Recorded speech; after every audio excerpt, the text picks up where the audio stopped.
तरह के हालात पिछले 8-10 सालों में बने हैं, उसी का एक नतीजा रहा है कि जो ये आज के दिन और आज का समय जो आया है ये कहीं न कहीं उसी वजह से आया है और कहीं न कहीं मजबूरी रही है कि मजबूरी के कारण ही ये स्टेप लिया गया है। पिछले अगर साढ़े 8-9 वर्षों में हम आप देखें, तो जिस तरह के टीवी चैनल्स के जो एंकर्स ये 14 एंकर हैं, इन्होंने टॉपिक्स लिए, किस तरह से सरकार को बचाने का काम किया, किस तरह से जो लोकतंत्र का चौथा स्तंभ है, उसको नुकसान पहुँचाया। केवल भारतीय जनता को नुकसान नहीं पहुँचाया, केवल सरकार को फ़ायदा नहीं पहुँचाया। वो जिस वर्ग से आते हैं, पत्रकारिता वर्ग से, वहाँ पर भी उन्होंने धब्बा लगाया और वो शायद आप मेरे से बेहतर समझते हैं कि उस काम में उन्होंने किस तरह से किया। आज भी वो तमाम बार के उनको चेतावनी के बाद भी उन लोगों ने वो चीज़ नहीं छोड़ी। हमने 10 महीनों तक पूरे मीडिया का बॉयकॉट किया कांग्रेस के प्रवक्ताओं ने, उसके बाद भी कोई रिजल्ट नहीं मिला। हमने आज भी 5-6 चैनल्स का कंप्लीट बॉयकॉट किया हुआ था।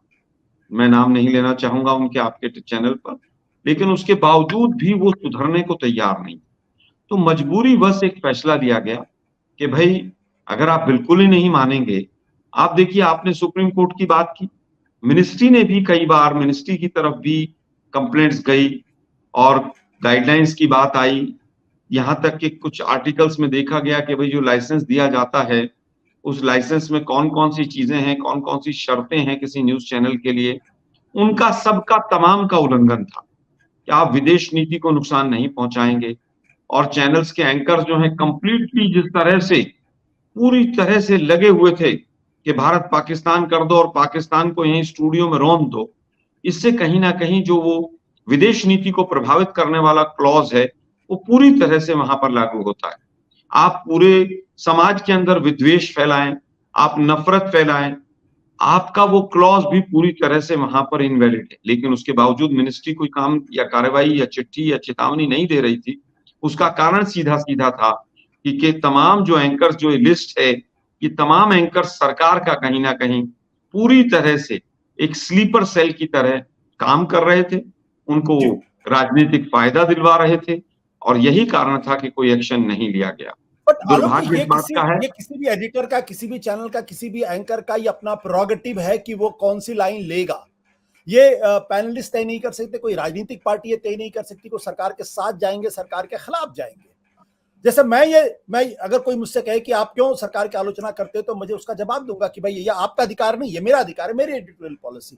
तो आप ये कैसे उम्मीद करते हैं, ये कैसे तय करेंगे कि जो एंकर्स हैं वो कांग्रेस पार्टी की लाइन को चले और सरकार की आलोचना ना करें? ये उनका अधिकार, उनको करने दीजिए लोकतंत्र के अंदर।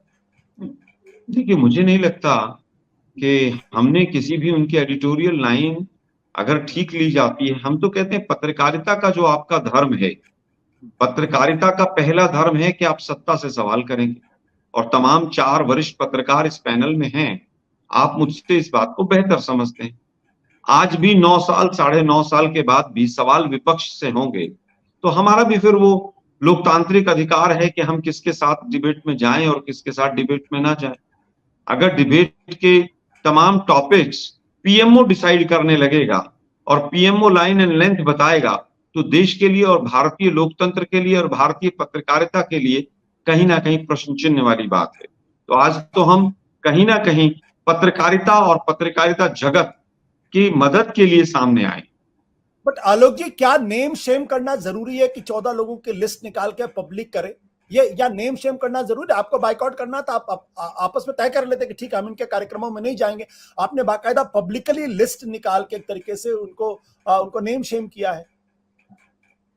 आशुतोष जी, उसमें बिल्कुल एक मैसेज दिया गया है और ये जनता को कहीं भ्रम ना रहे, जनता को भी एक हमने संदेश दिया है कि आप भी दर्शक हैं और आप स्वयं तय करें कि हमने लिस्ट गलत निकाली है या ठीक निकाली है। जनता की तरफ से भी बहुत से मैसेजेस ऐसे आए हैं हमारे पास कि हाँ, ये जनता जो लिस्ट आपने निकाली है, ये लोग वास्तव में पत्रकारिता छोड़कर और पत्तलकारिता ज़्यादा करते थे। जिस तरह के टॉपिक्स का चयन, जिस तरह की भाषा का चयन, जिस तरह से मोदीनामा पढ़ना, जिस तरह से सरकार की स्तुति करना, ये पूरी तरह से आज तमाम फ़ोन्स मेरे पास भी आए हैं।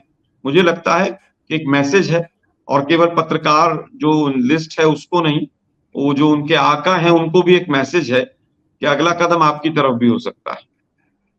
राहुल जी, जो बात आलोक जी कह रहे हैं, क्या आप इस सहमत हैं कि जो विपक्ष ने, संयुक्त विपक्ष ने फैसला किया है? नहीं, मैं इससे सहमत नहीं हूं।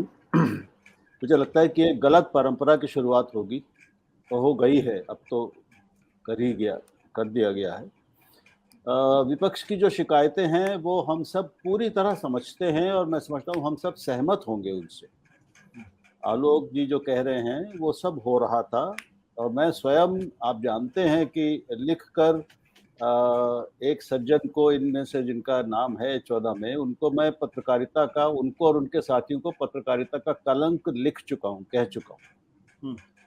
तो बहुत सारे लोग हैं इस सूची में जिन्होंने सचमुच मेरी दृष्टि में पत्रकारिता को कलंकित किया है, और कोई शब्द नहीं है। लेकिन जो बात आप कह रहे हैं कि मैं समझता हूं कि अब आपने एक तरह से, देखिए, उनको शहीद भी बना दिया। आप, मीडिया पहले से ही बटा हुआ है, हमारा देश पहले से कहीं ज्यादा बटा हुआ है, समाज बटा हुआ है, दर्शक बटे हुए हैं, पाठक बटे हुए हैं। उसमें अब एक औपचारिक लकीर आपने खींच दी है विभाजन की, और इससे होगा क्या इससे, मैं समझता हूँ कि और भी कुछ रास्ते थे जिनकी तलाश की जानी चाहिए थी।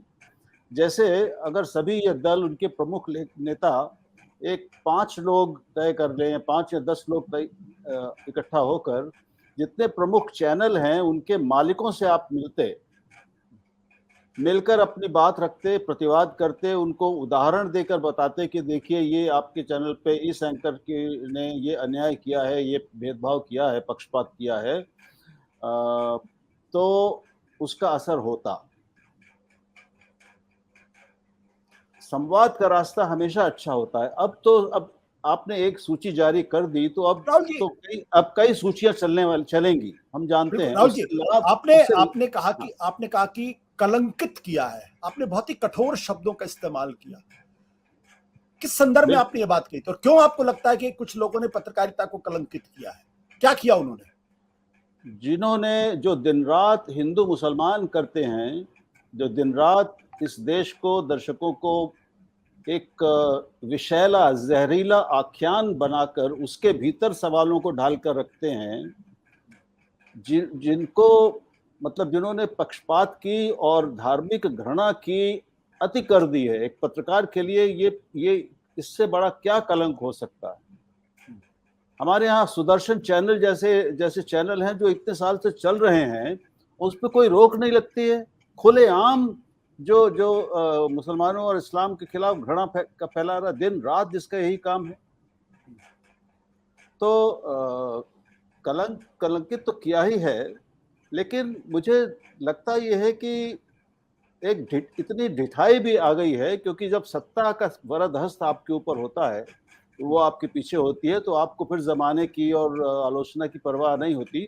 क्योंकि दुर्भाग्य से इस देश का जनमत भी बहुत बट गया है, उसका बहुत सांप्रदायिकरण हो गया है जनमानस का, और वो उनके पीछे भी आप देखिए दोनों तरह की प्रतिक्रिया आ रही हैं।